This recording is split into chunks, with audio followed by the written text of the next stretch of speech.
Film dibuka dengan narasi tentang Jepang feodal, sebuah negeri kepulauan tertutup bagi orang asing, diselimuti misteri, sihir, dan legenda tentang iblis-iblis hutan.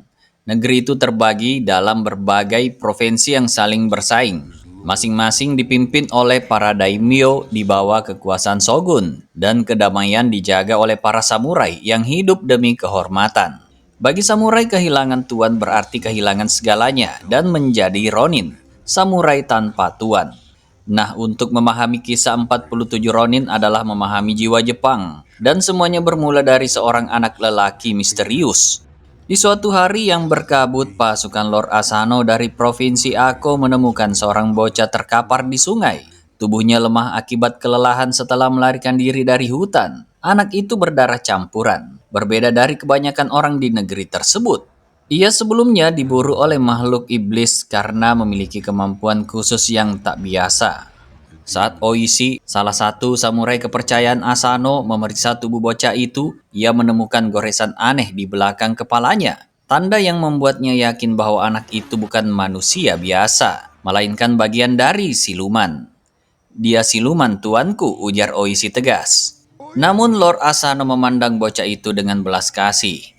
Dia anak kecil sama seperti kamu, katanya lembut. Tanpa menghiraukan peringatan para samurainya, Asano memerintahkan agar anak itu dibawa ke Ako. Lord Asano, seeing something in the boy. Bocah itu diberi nama Kai, tak seorang pun tahu asal-usulnya. Ada yang berbisik bahwa ia dibesarkan oleh Tengu, iblis hutan yang mengajarinya ilmu gelap dan seni bertarung mematikan. Banyak samurai memandangnya dengan curiga dan jijik. Bagi mereka kehadiran Kai hanyalah pertanda sial. Tapi tidak bagi Putri Mika, putri Lord Asano. Sejak kecil Mika melihat sesuatu yang berbeda dalam diri Kai. Bukan siluman, bukan ancaman, melainkan seorang anak yang lembut dan kesepian. Asano mengizinkan Kai tinggal di wilayah mereka. Meski keputusan itu ditentang banyak pihak, Kai pun tinggal di sebuah gubuk kecil dekat istana, tumbuh dalam bayang-bayang hinaan dan pengucilan. Seiring waktu, hubungan Kai dan Mika semakin dekat. Diam-diam, sejak remaja mereka saling menyimpan perasaan. Dalam satu momen sederhana di hutan, Kai menunjukkan kemampuannya membaca jejak, mengubah sepotong dahan menjadi bayangan rusa di mata Mika. Saat jepit rambut bangau emas kecil Mika terjatuh, Kai memungutnya. Mika tersenyum, menyuruhnya menyimpan benda itu, lalu mencium pipinya sebelum berlari pergi. Kai menyimpan perasaan itu dalam diam. Ia sadar darah campurannya membuatnya tak mungkin mempersunting putri bangsawan. Meski hidup sebagai orang buangan, Kai bertekad membalas kasih sayang Lord Asano dan Mika dengan kesetiaan penuh apapun risikonya. Bertahun-tahun berlalu, Kai tumbuh menjadi pemuda tangguh dengan kemampuan luar biasa membaca jejak dan memahami gerak alam. Suatu hari, saat para samurai memburu makhluk buas yang mengancam Ako, Kai memperingatkan Oishi bahwa ada sesuatu yang aneh. Makhluk itu berada di atas bukit dan pasti akan turun untuk berburu. Ia menyarankan memasang jebakan dan menunggu. Namun sebelum strategi dijalankan sempurna, makhluk raksasa itu tiba-tiba muncul dan menyerang. Pertempuran sengit pun terjadi. Anak panah dilepaskan bertubi-tubi hingga makhluk itu tumbang. Tapi ia bangkit kembali dengan amarah yang lebih besar dan melarikan diri. Saat banteng itu hendak membunuh seorang samurai bernama Yasuno, Kai muncul tiba-tiba. Tanpa ragu, ia merebut pedang dan menusukkannya ke dada makhluk itu hingga robot tak bernyawa.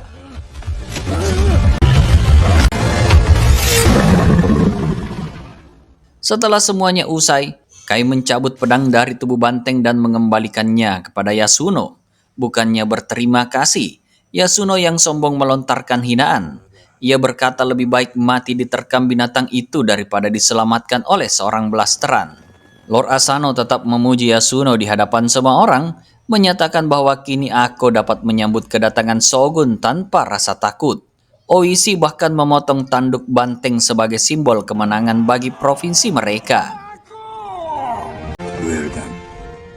Beberapa saat kemudian, Oishi melihat tangan Kai berlumuran darah hitam, darah iblis. Dari situ ia menyadari siapa pembunuh sebenarnya, meski kebenaran itu tidak diucapkan.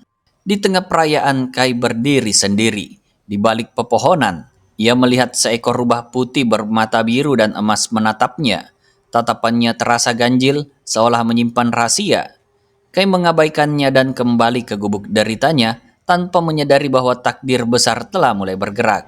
Di Provinsi Nagato, wilayah saingan Ako, Lord Kira Yoshinaka menerima kabar yang membuatnya murka. Di hadapannya, rubah putih tadi melangkah masuk ke istananya. Dalam sekejap, makhluk itu berubah wujud menjadi seorang wanita cantik berkimono anggun. Dialah Mizuki, penyihir setia Kira. Mizuki melaporkan bahwa Lord Asano masih hidup dan upaya mereka sebelumnya gagal. Kira menahan amarahnya, tetapi jelas tersinggung. Ia merasa dilecehkan karena Shogun justru memilih Ako sebagai tuan rumah turnamen tahunan. Padahal keluarganya selama ini berperan besar dalam mengangkat kekuasaan Shogun.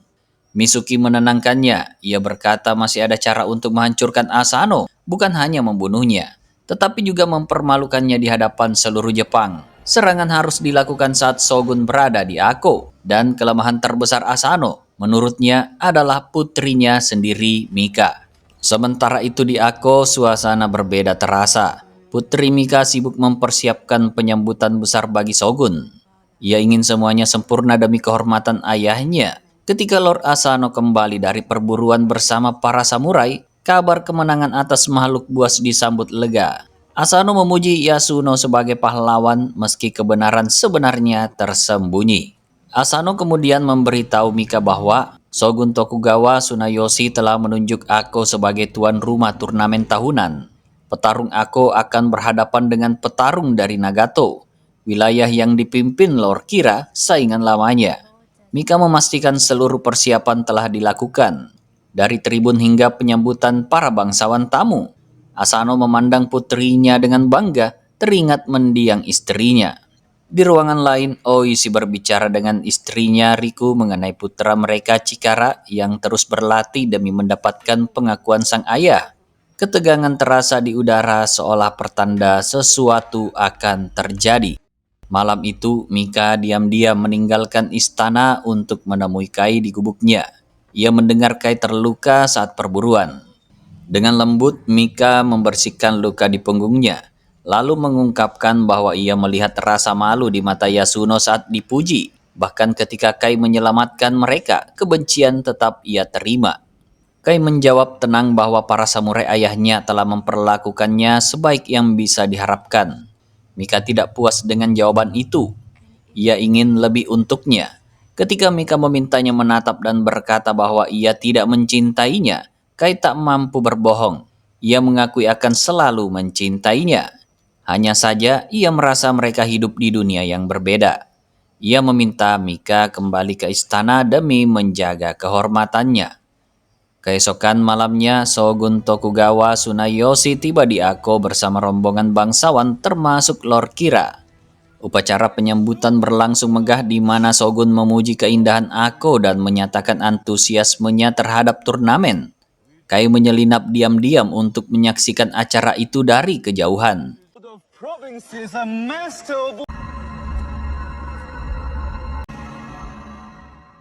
Di antara para selir bangsawan, ia melihat seorang wanita berkimono dengan mata biru dan emas, mata yang sama seperti rubah putih di hutan. Hatinya bergetar. Ia segera menemui Oishi dan memperingatkannya bahwa penyihir telah menyusup ke dalam istana. Oishi menolak mempercayainya. Ia mengatakan hanya iblis yang mampu melihat wujud asli penyihir. Jika Kai benar melihatnya, maka itu berarti dirinya bukan manusia. Ia menuduh Kai sekedar terpesona oleh wanita cantik. Keesokan harinya turnamen dimulai. Di tribun utama, Lord Kira memperkenalkan diri secara resmi. Saat melihat Mika, ia langsung terpikat dan bahkan sempat mengira sang putri sebagai selir. Asano menahan amarahnya dan menegaskan bahwa Mika adalah putrinya. Kira berpura-pura meminta maaf, lalu meminta Mika duduk di dekatnya untuk menebus kesalahan. Permintaan itu terpaksa dikabulkan demi menjaga etika di hadapan Shogun. Pertarungan pertama akan mempertemukan jagoan Nagato melawan wakil Ako. Petarung Kira memasuki arena, seorang golem raksasa bersirah besi, tinggi dan mengintimidasi. Wakil Ako seharusnya Yasuno. Sebelum pertandingan dimulai, Mizuki mendekati Yasuno dan menyihirnya. Tubuhnya mendadak kejang dan lumpuh. Kai dan Chikara menemukannya dalam kondisi tak berdaya. Waktu hampir habis. Jika Ako tidak memiliki petarung, provinsi itu akan dipermalukan di hadapan Shogun. Chikara mengambil keputusan berani. Ia memerintahkan Kai menggantikan Yasuno. Demi menutupi identitasnya, Kai mengenakan zirah merah dan menutup wajahnya dengan topeng. Di arena, Kai tampak jauh lebih kecil dibanding lawannya. Pedang diberikan dan pertarungan dimulai. Serangan awal membuatnya terdesak. Ia bangkit dan melawan dengan teknik cepat dan terukur, sempat mengejutkan lawannya. Sebuah tebasan keras melemparkannya ke tanah dan membuat topengnya terlepas. Wajahnya terlihat jelas. Kerumunan terdiam. Shogun berdiri dan memerintahkan pertarungan dihentikan. Kai bukan samurai. Ia tak berhak bertarung. Perintah berikutnya lebih mengerikan. Bunuh dia. Mika langsung berlutut di depan Kai, memohon agar nyawanya diampuni. Lord Asano ikut berlutut dan menyatakan bahwa kesalahan itu tanggung jawabnya. Ia memohon agar hukum tidak menyentuh putrinya. Shogun memandang dingin. Ia memerintahkan Oishi melucuti zirah Kai dan menghukumnya. Beat him.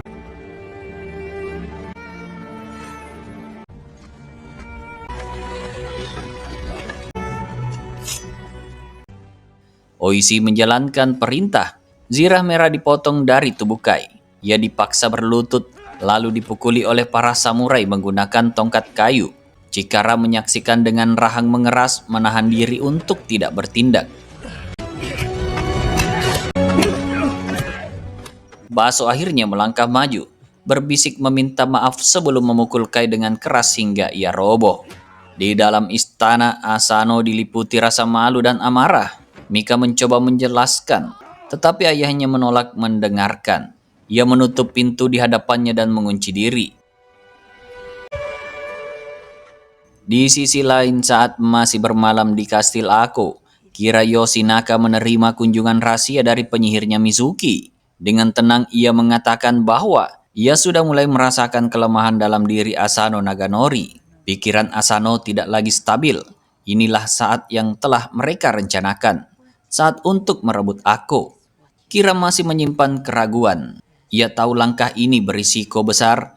Mizuki mendekat dan membisikkan bahwa ia bisa mendapatkan semua yang diinginkannya. Kekuasaan, kehormatan, bahkan Mika. Asal berani mengikatkan dirinya dalam satu sumpah sihir.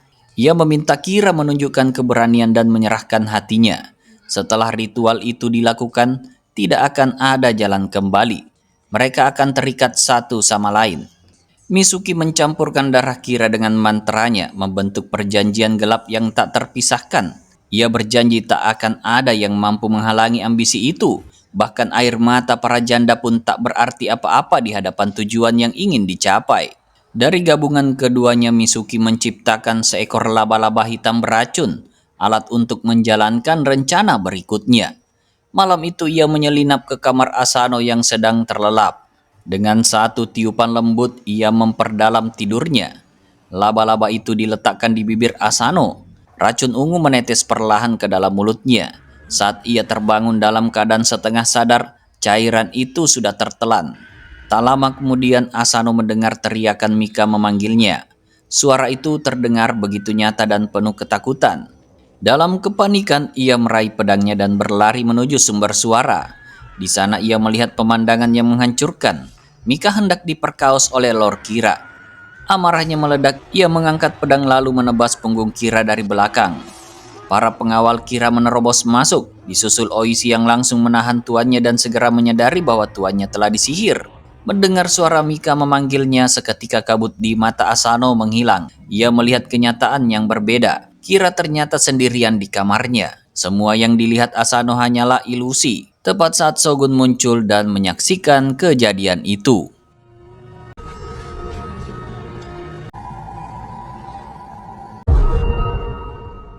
Keesokan harinya, Shogun menyatakan bahwa Asano telah melanggar hukum dengan menyerang tamu tak bersenjata di rumahnya sendiri. Itu adalah pelanggaran berat yang hukumannya mati. Karena kedudukan dan jasa-jasanya, Shogun memberi satu kehormatan terakhir. Asano boleh melakukan seppuku untuk memulihkan martabatnya. Oishi mencoba membela, menyatakan bahwa tuannya telah diracuni sihir. Shogun tetap pada keputusannya.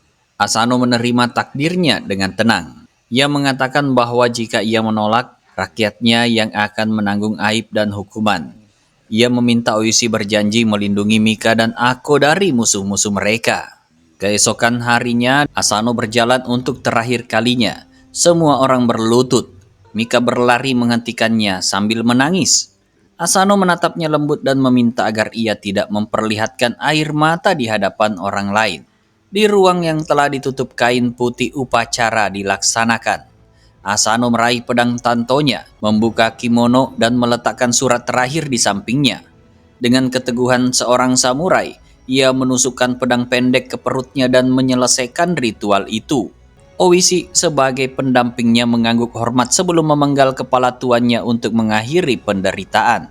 Kematian itu mengguncang para samurai Ako. Mereka mendesak Oishi memimpin pembalasan terhadap Kira. Yasuno dan Horibe bersumpah akan menuntut darah dengan darah. Oishi menahan mereka. Jika menyerang sekarang, mereka semua akan mati, dan setiap petani serta penduduk di desa Ako akan ikut dibantai.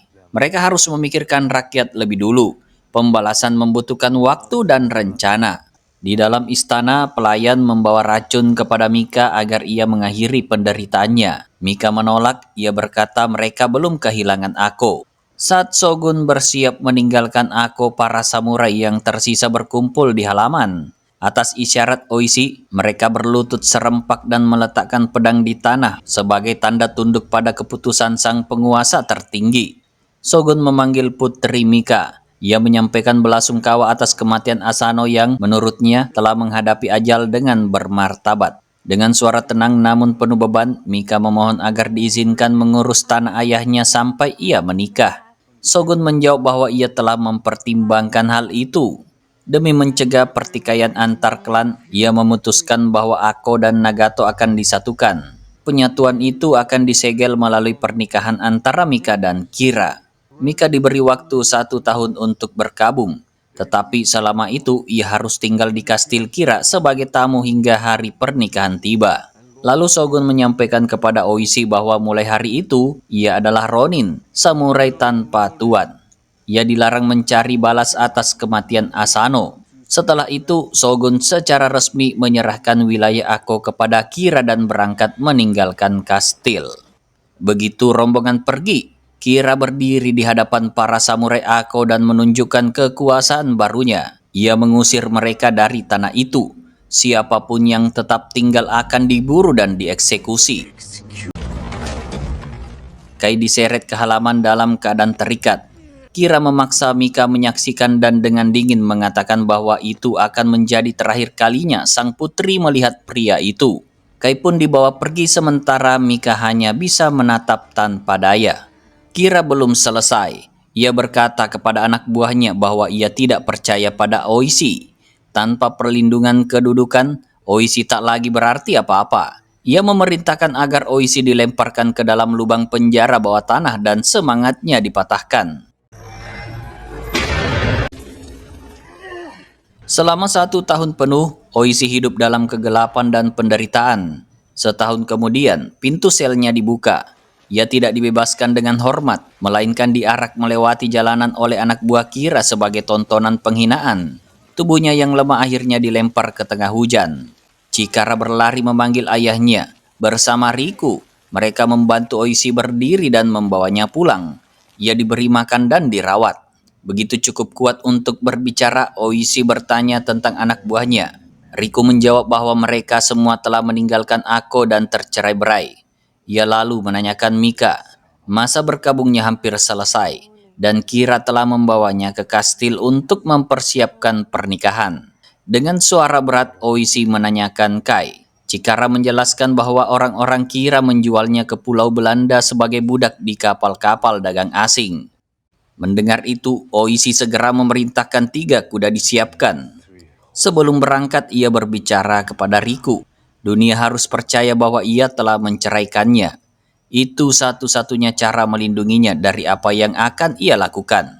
Tidak seorang pun boleh tahu bahwa ia tetap istrinya dan sumber kebahagiaannya. Riku menatapnya dengan teguh. Ia berkata bahwa ia adalah istri seorang samurai. Apapun kewajiban suaminya, itu juga kewajibannya. Mereka berpelukan dalam kesunyian yang syarat makna. Singkat cerita, Chikara kembali dengan 3 kuda. Oishi menyerahkan pedang pendek milik Asano, pedang yang digunakan tuannya untuk seppuku. Ia memerintahkan putranya menunjukkan pedang itu kepada para ronin yang tersisa dan menyuruh mereka berkumpul di Danau Hitam dalam waktu 1 minggu. Ia mengingatkan bahwa musuh pasti mengawasi setiap langkah mereka. Bara pembalasan mulai menyala kembali. Oishi akhirnya tiba di kapal-kapal Belanda, tempat para tawanan dijadikan hiburan brutal bagi para penjudi dan pedagang asing. Ia mencari seorang pria blasteran, dan mandor kapal hanya menertawakannya, menyuruhnya mencoba peruntungan di arena bawah dek. Di sana di tengah sorakan kasar Oishi menemukan Kai. Pria itu dipaksa bertarung sebagai gladiator, berhadapan dengan monster raksasa yang dilepaskan ke arena. Duel berlangsung sengit, tubuh Kai penuh luka, namun gerakannya cepat dan mematikan. Dengan satu tebasan terakhir yang presisi, ia berhasil mengulti makhluk itu. Untuk mendekatinya, Oishi masuk ke arena dan memancing pertarungan. Kai tidak mengenalinya, ia hanya melihat lawan lain yang harus dijatuhkan. Mereka saling serang tanpa ampun.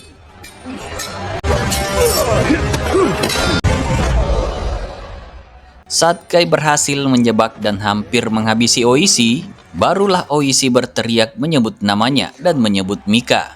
Nama itu menembus kebekuan hati Kai. Oishi mengatakan bahwa Mika akan dinikahkan dengan Kira dalam waktu dekat. Jika mereka tidak bertindak sekarang, semuanya akan terlambat. Kata-kata itu menyadarkan Kai. Dalam satu kesepahaman tanpa banyak bicara, mereka berbalik melawan para penjaga. Pertarungan pecah di seluruh kapal. Pedang beradu, panah melesat, dan api mulai menjalar di lambung kayu kapal yang menghambat pengejaran. Dalam kekacauan itu, mereka berhasil melompat turun dan melarikan diri. Keesokan harinya, dalam perjalanan menjauh dari pelabuhan, Kai mempertanyakan niat Oishi lalu mengingat bagaimana dulu Oishi berlutut saat Kira membawa Mika pergi. Oishi menjawab dengan tenang, jika mereka melawan saat itu, semua akan mati, termasuk Kai sendiri. Apa gunanya keberanian jika tak ada yang tersisa untuk dilindungi? Ketegangan memuncak ketika Kai menantang kesetiaan Oishi. Namun Oishi tidak menjelaskan seluruh rencananya. Ia hanya mengakui kesalahannya bahwa ia dulu mengabaikan peringatan Kai tentang sihir yang melindungi Kira. Ia telah gagal pada tuannya dan kini ia membutuhkan bantuan Kai. Meski masih menyimpan amarah, Kai akhirnya setuju ikut di mana ia memperingatkan. Jika Oishi berlutut lagi di hadapan Kira, kepalanya sendiri yang akan dipenggal oleh Kai.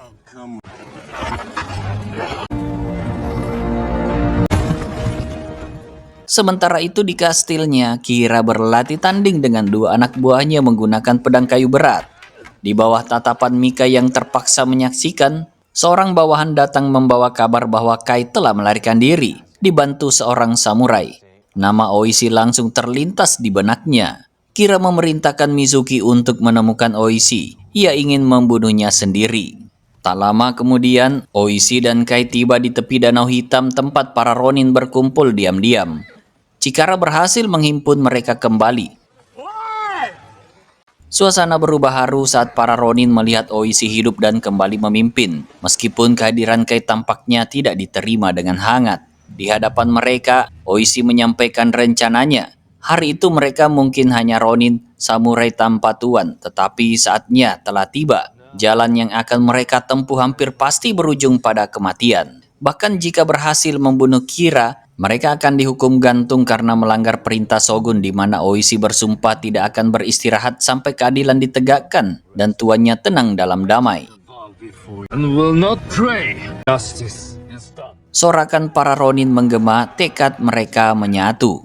Oishi lalu membuka peta wilayah Ako. Hanya ada 2 jalan masuk ke benteng Kira, gerbang utama dan jalur sempit di bawah tembok barat. Keduanya dijaga ketat. Horibe mengusulkan penyergapan saat Kira meninggalkan benteng untuk berdoa di kuil leluhurnya. Namun waktu perjalanan itu belum diketahui. Tugas pun dibagi. Isogai diperintahkan menyelidiki kota kuil dan mengorek informasi. Hazama bersama Chuzaemon dan Okuda diminta mengumpulkan lebih banyak mantan samurai. Oishi bahkan menyerahkan pedangnya sendiri kepada Hazama, berjanji akan menemukan yang lain.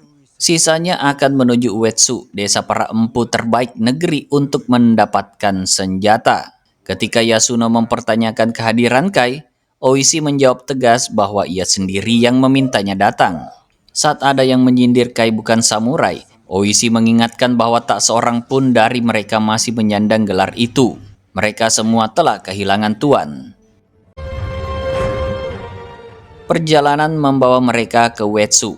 Namun harapan pupus saat mendapati desa itu telah dikuasai Kira. Para samurai penjaga segera curiga.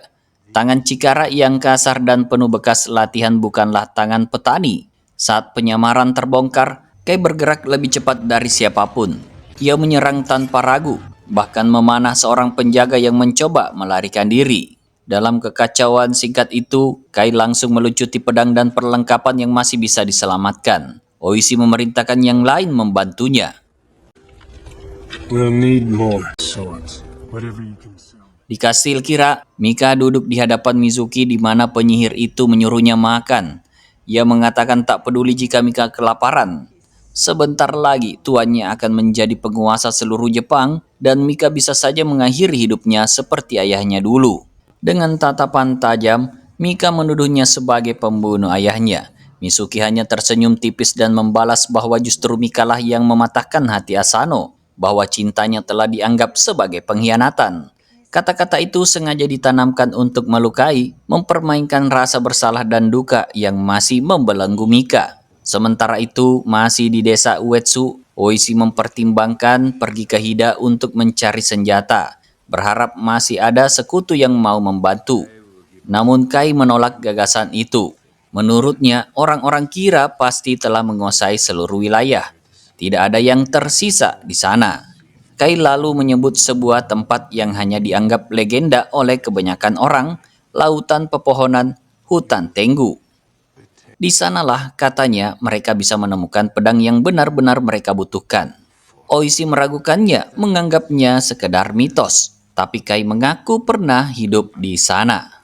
Ia menceritakan masa kecilnya yang dibesarkan oleh para Tenggu sebelum akhirnya melarikan diri ke Ako. Bekas luka di kepalanya adalah tanda dari mereka, bukan sekadar hukuman, melainkan simbol pelatihan keras yang ia jalani. Mereka mengajarinya bertarung, bahkan membunuh dengan cara-cara yang aneh dan tak biasa. Mereka ingin menunjukkan bahwa hidup tak menawarkan apapun selain kefanaan, dan berusaha menjadikannya seperti mereka, melepaskan dunia manusia sepenuhnya. Namun Kai menolak jalan itu. Meski masih kecil saat itu, ia tahu dirinya ingin hidup di antara manusia, bukan terasing dari mereka. Ia bersumpah tak akan menggunakan kekuatan gaib yang diajarkan padanya. Kini ia yakin para Tenggu akan menguji tekad mereka sebelum memberi bantuan. Keesokan harinya, Isogai berhasil menyusup ke wilayah Kira dan masuk ke tempat hiburan istana. Di sana ia mencari informasi tentang rencana perjalanan Kira. Ia berpura-pura sebagai suami yang kesal, mengaku istrinya ingin menyaksikan iring-iringan sang penguasa. Namun tak seorang pun tahu kapan Kira akan meninggalkan bentengnya. Perjalanannya selalu dirahasiakan, dilakukan sebelum fajar agar tak terdeteksi. Di tempat itu pula Isogai berbincang dengan seorang wanita cantik bernama Yuki, tanpa menyadari bahwa wanita itu sebenarnya Mizuki yang menyamar. Di sisi lain, Oishi, Kai, dan para Ronin akhirnya tiba di hutan Tenggu. Suasana hutan itu mencekam, diselimuti angin yang berdesing seperti bisikan arwah. Kai menjelaskan bahwa tempat itu adalah peristirahatan bagi mereka yang dibuang. Orang tua, anak-anak tak diinginkan, jiwa-jiwa yang ditinggalkan. Saat mereka mendekat, suara misterius menyambut kepulangan Kai. Para Ronin mulai gelisah, tetapi Kai meyakinkan bahwa mereka memang telah terdeteksi. Ia meminta hanya Oishi yang masuk bersamanya ke dalam gua, memperingatkan dengan tegas agar Oishi tidak mencabut pedangnya apapun yang terjadi. Di dalam mereka menemukan kuil tersembunyi. Para Tenggu bersujud di hadapan patung raksasa. Kai melangkah sendiri menemui pemimpin mereka, gurunya dulu. Tuan Tenggu muncul dan menyambutnya dengan nada mengejek, menyebutnya anak kecil yang kini kembali sebagai pria. Kai menyampaikan maksudnya, mereka membutuhkan pedang. Tuan Tenggu mempersilahkannya mengambil jika berani, namun mengingatkan bahwa baja itu ditempa untuk melindungi mereka dari kebencian manusia. Manusia yang juga telah merendahkan Kai karena perbedaannya. Ia mempertanyakan pilihan Kai, membantu manusia yang sama. Tapi Kai bersikeras bahwa perjuangan mereka benar. Tuan Tenggu mengingatkannya bahwa tak seorang pun yang datang meminta senjata pernah kembali. Ia juga mengungkap masa lalu Kai, tentang orang tuanya yang meninggalkannya, tentang bagaimana para Tenggu menemukannya dan melatihnya. Semua itu katanya adalah karunia yang telah Kai buang saat melarikan diri. Namun Kai menyebutnya sebagai karunia kematian. Tuan Tenggu kemudian mengguncang hatinya dengan satu kenyataan, Mika tak akan pernah menjadi miliknya di kehidupan ini. Tanpa ragu, Kai menjawab bahwa jika perlu, ia akan mati dan berharap dapat menemukannya di kehidupan berikutnya. Di luar, Yasuno mulai gelisah dan berniat masuk menyusul. Tapi Buso mengingatkan mereka kalau Oishi percaya kepada Kai, maka mereka juga seharusnya percaya. Singkat cerita, ilusi pun muncul di hadapan Oishi. Seolah para anak buahnya dibantai bahkan Cikara putranya. Suara Tuan Tenggu berbisik, memerintahkannya mencabut pedang dan menyelamatkan mereka. Tapi Oishi teringat pesan Kai. Meski hatinya diguncang, ia tetap diam. Tangannya tidak bergerak. Ia menolak terpancing oleh bayangan yang mengerikan itu. Selanjutnya, Tuan Tenggu menantang Kai untuk mengambil pedang suci yang tertancap di tanah. Sebuah perlombaan antara murid dan guru. Kai melesat lebih cepat dan berhasil meraih pedang itu. Dalam sekejap, semua bayangan di hadapan Oishi menghilang. Para Ronin di luar ternyata aman. Ujian itu hanyalah godaan untuk menguji keteguhan hati mereka. Tuan Tenggu mengakui bahwa mereka telah lulus. Pedang-pedang itu kini menjadi milik mereka. Kai kembali kepada Oishi dan berkata bahwa semua orang selamat dan mereka akhirnya memperoleh senjata yang mereka cari. Singkat cerita, setelah meninggalkan hutang Tenggu, rombongan itu melanjutkan perjalanan dengan semangat baru. Pedang-pedang yang mereka bawa terasa berbeda, lebih ringan, lebih seimbang, seolah memiliki kehendak sendiri. Baso yang penasaran bertanya kepada Kai apa sebenarnya keistimewaan pedang-pedang itu. Kai menjawab singkat, tergantung. Baso membanggakan tubuhnya yang tinggi dan kuat. Yakin pedang itu akan menjadi senjata sempurna di tangannya. Tanpa banyak kata, Kai menghunus pedangnya dan dengan satu ayunan ringan memotong dahan tebal di depannya. Baso mencoba menirunya, namun tak berhasil. Tawa para Ronin pun pecah. Baso menggerutu bahwa mungkin pedangnya yang rusak. Tak lama kemudian mereka tiba di desa tempat Hazama dan para Ronin lain telah berkumpul. Hazama berniat mengembalikan pedang Oishi, namun Oishi menolaknya. Ia sudah menepati janjinya, mereka membawa pedang lain yang lebih dari cukup. Isogai lalu menyampaikan kabar penting bahwa Kira akan berangkat malam itu juga ke kuil leluhurnya untuk berdoa sebelum pernikahan. Oishi segera memerintahkan semua orang bersiap. Inilah kesempatan yang mereka tunggu. Chikara ingin ikut dalam penyergapan, tetapi Oishi menahannya dan meminta Horibe menjaganya. Malam itu, Kira sendiri dengan angkuh mengatakan kepada Mika bahwa ia pergi ke kuil untuk bersyukur atas pernikahan mereka. Ia bahkan bertanya apakah ada doa yang ingin Mika titipkan. Mika menjawab dingin, jawaban yang tak akan ia sukai. Kira hanya tersenyum dan berkata bahwa kelak anak dan cucu mereka akan menyatukan garis keturunan. Saat malam tiba, para Ronin menyusup ke kuil. Mereka melihat Kira dan para pengawalnya tengah berdoa. Tapi sebelum serangan dimulai, Isogai tiba-tiba merasa mual dan seketika sosok Kira berubah menjadi Mizuki. Mereka terjebak. Api menyembur dan membakar tumpukan jerami di sekitar mereka. Hujan panah datang dari segala arah. Dalam kekacauan itu banyak yang terluka.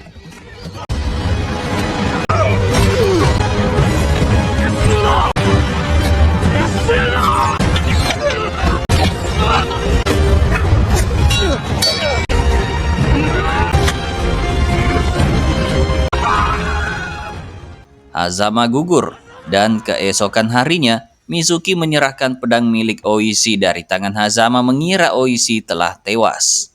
Mizuki lalu menemui Mika dan mengatakan bahwa Kai telah mati bersama puluhan pria setia ayahnya. Ia menyindir bahwa semua itu terjadi demi menyelamatkan Mika, harga dari cintanya. Namun ia menambahkan bahwa dirinya telah berjanji tak akan menyentuh Mika. Apapun yang Mika lakukan pada dirinya sendiri bukan urusannya.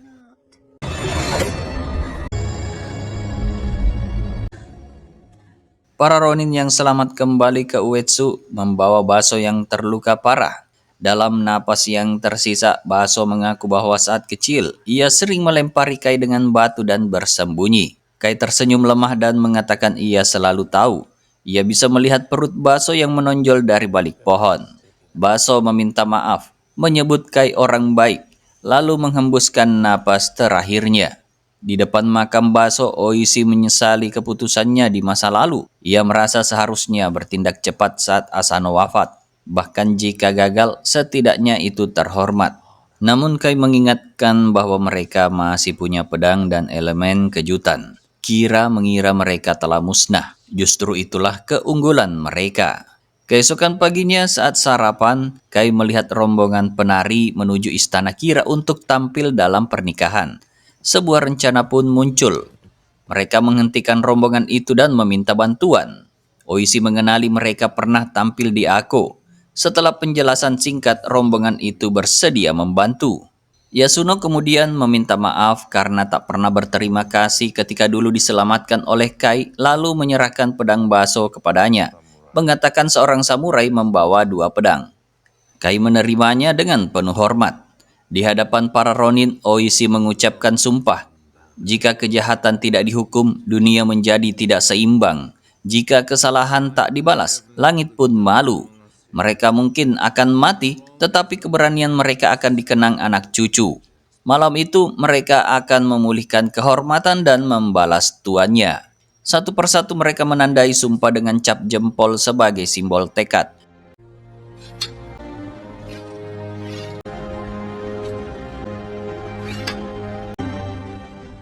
Kai menjadi Ronin ke-47 dan terakhir. Kini mereka lengkap. Di dalam istana, Mizuki mengatakan pertanda baik. Kira akan melakukan perjalanan panjang di mana semua orang akan tunduk padanya. Namun di saat bersamaan, rombongan penari yang kini menyembunyikan para Ronin berhasil melewati gerbang. Ronin lainnya menyusup melalui tembok, melumpuhkan penjaga secara senyap dan menggantikan posisi mereka. Saat pertunjukan dimulai dan perhatian tertuju pada panggung, satu persatu penjaga dijatuhkan tanpa suara. Dari atas menara panah dilepaskan, kekacauan pecah.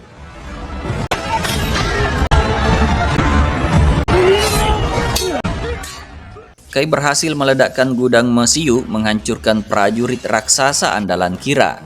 Mika yang menyimpan pisau kecil di gaunnya mencoba menyerang Kira sendiri. Kai bergegas menyusul untuk melindunginya.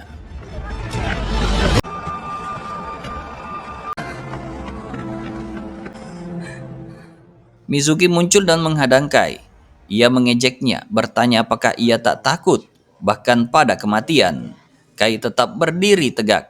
Mizuki berubah menjadi naga putih raksasa. Kai menghunus pedang Tengu.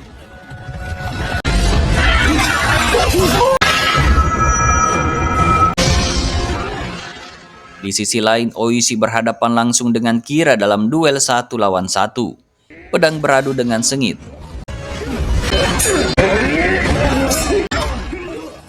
Kai menghadapi naga, akhirnya melepaskan kekuatan yang selama ini ia tolak. Dengan satu tusukan tepat, ia menembus kepala naga itu. Wujud naga runtuh dan berubah kembali menjadi Mizuki yang akhirnya tewas. Tak lama kemudian, Oishi berhasil menjatuhkan Kira. Dengan satu tebasan tegas, ia mengakhiri hidupnya atas nama Lord Asano dari Ako. Dari atas benteng, ia mengangkat kepala Kira sebagai tanda bahwa balas dendam telah terpenuhi. Para pengikut Kira menyerah. Ronin berjalan meninggalkan benteng dengan Mika selamat. Semua yang tersisa kembali ke Ako. Oishi menghadap makam Asano dan meletakkan pedang pendek tuannya di sana. Ia berbisik agar tuannya kini bisa beristirahat dengan tenang Dendam telah terbalas. Namun keesokan harinya mereka menghadap Shogun. Ia mengingatkan bahwa Oishi telah melanggar perintah dengan membalas dendam. Oishi memohon hanya satu hal, kehormatan bagi anak buahnya. Mereka telah bertindak sebagai samurai sejati. Shogun mengakui bahwa meski mereka membangkang, mereka mengikuti jalan Bushido demi tuannya. Alih-alih dihukum seperti penjahat, mereka diberi kehormatan mati sebagai samurai dan dimakamkan bersama tuan mereka.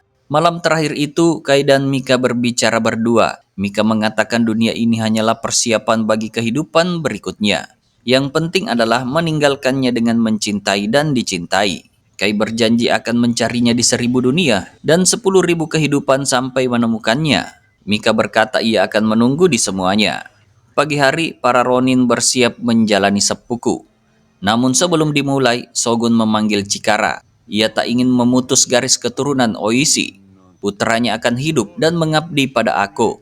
Akhirnya para Ronin menjalankan takdir mereka dengan tenang dan bermartabat. Mika menyaksikan saat Kai mengakhiri hidupnya. Ia tidak berteriak, hanya 2 tetes air mata yang jatuh perlahan di pipinya. Kemudian Mika berdiri di atas jembatan, memegang surat dari Kai yang berisi janjinya untuk mencarinya di 1000 dunia dan 10.000 kehidupan. Di tangan lainnya ia menggenggam bangau emas kecil yang dulu ia berikan kepadanya. Legenda 47 Ronin pun hidup sepanjang berabad-abad sebagai simbol kehormatan dan kesetiaan dalam budaya Jepang. Setiap 14 Desember, orang-orang dari berbagai penjuru dunia berkumpul untuk menghormati mereka. Kisah ini terinspirasi dari legenda tersebut, sebuah cerita tentang kesetiaan yang melampaui hidup dan mati. Pesan moralnya adalah kehormatan, kesetiaan, dan keberanian lebih berharga daripada hidup itu sendiri. Dan jangan pernah meremehkan seseorang hanya karena perbedaannya, karena justru mereka lah yang bisa berdiri paling teguh saat ujian datang. Dan dengan begitu film pun tamat.